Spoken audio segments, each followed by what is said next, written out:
Καλημέρα! Αυτό είναι το πρώτο μου βίντεο για το 2021. Καλή χρονιά σε όλους και ευτυχισμένο το νέο έτος. Αν είσαι καινούριος εδώ, εγώ είμαι η Γιούλη και καλώς όρισες στο κανάλι μου. Σε αυτό εδώ το βίντεο θα μιλάω πολύ αργά ελληνικά.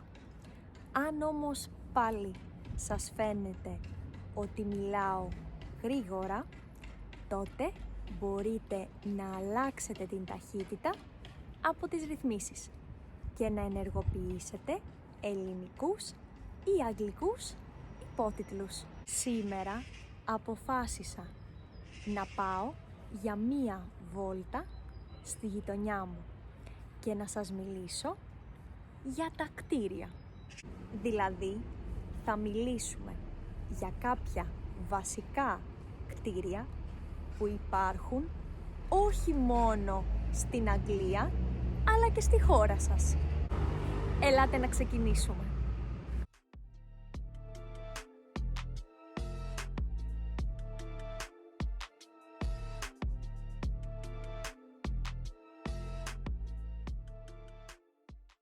Λοιπόν, το πρώτο κτίριο που θα σας δείξω είναι αυτό εδώ, το σχολείο.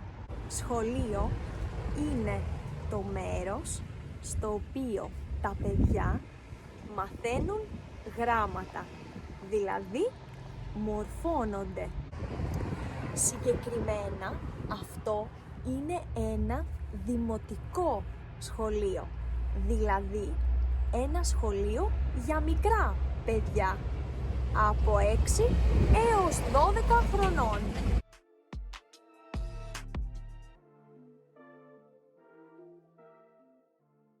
Τα σχολεία στην Αγγλία, όπως και σε πολλά μέρη του κόσμου, αυτή την περίοδο είναι κλειστά.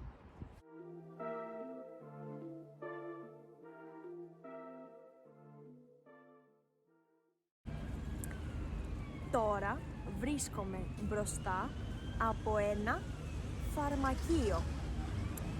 Στο φαρμακείο αγοράζουμε φάρμακα όταν δεν νιώθουμε καλά, δηλαδή όταν είμαστε άρρωστοι.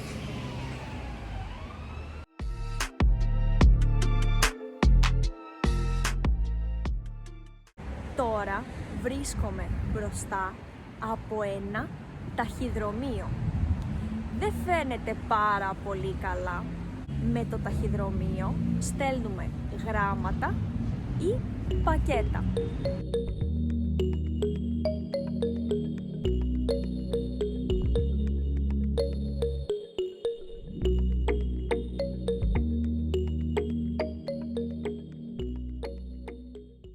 Αυτό εδώ είναι ένα μανάβικο. Στο μανάβικο μπορούμε να αγοράσουμε φρέσκα φρούτα και λαχανικά. Αυτό εδώ το κτίριο είναι ένα σούπερ μάρκετ. Στο σούπερ μάρκετ μπορούμε να αγοράσουμε διάφορα προϊόντα. Μπήκα μέσα στο σούπερ μάρκετ γιατί χρειάζεται να αγοράσω κάποια πραγματάκια για το μεσημεριανό.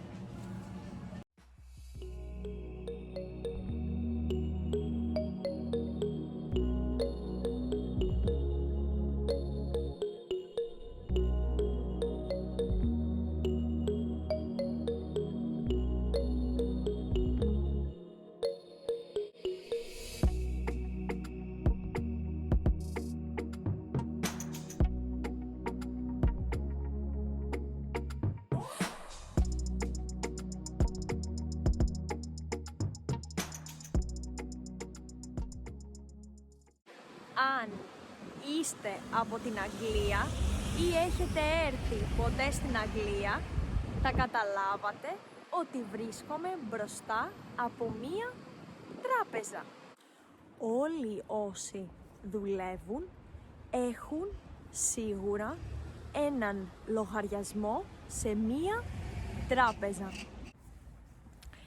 Σήμερα στο Λονδίνο κάνει αυτό που λέμε ήλιο με δόντια. Δηλαδή έχει ήλιο αλλά κάνει τρομερό κρύο. Πάμε τώρα να δούμε μερικά ακόμα κτίρια που βρίσκονται στη γειτονιά μου.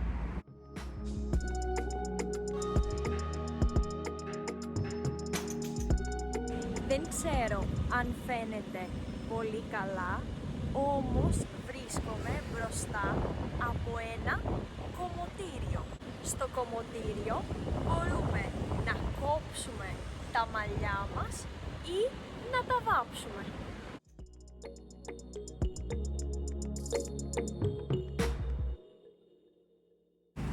Αυτό εδώ είναι ένα ξενοδοχείο.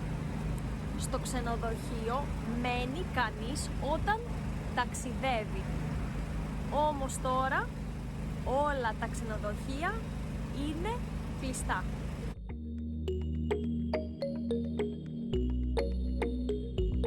Πίσω μου βρίσκεται ένα γυμναστήριο. Στο γυμναστήριο οι άνθρωποι κάνουν γυμναστική, δηλαδή τρέχουν ή κάνουν βάρη. Παλιά, όταν ήμουν στην Ελλάδα, πήγαινα κι εγώ στο γυμναστήριο. Όμως τώρα δεν προλαβαίνω. Συνήθως στο γυμναστήριο δεν έκανα βάρη, αλλά προγράμματα.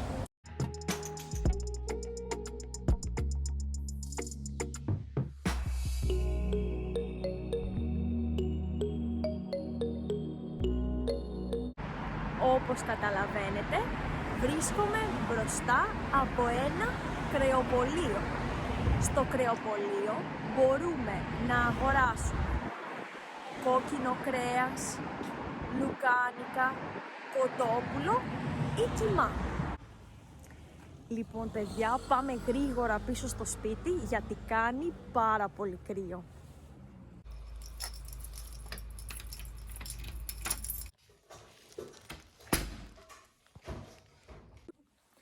Επιτέλους έφτασα στο σπίτι. Σας ευχαριστώ πάρα πολύ που παρακολουθήσατε αυτό το βίντεο. Ελπίζω να σας άρεσε αυτή η μικρή βόλτα στη γειτονιά μου και να μάθατε χρήσιμο καινούριο λεξιλόγιο. Φιλάκια πολλά! Θα τα πούμε στο επόμενο μάθημα.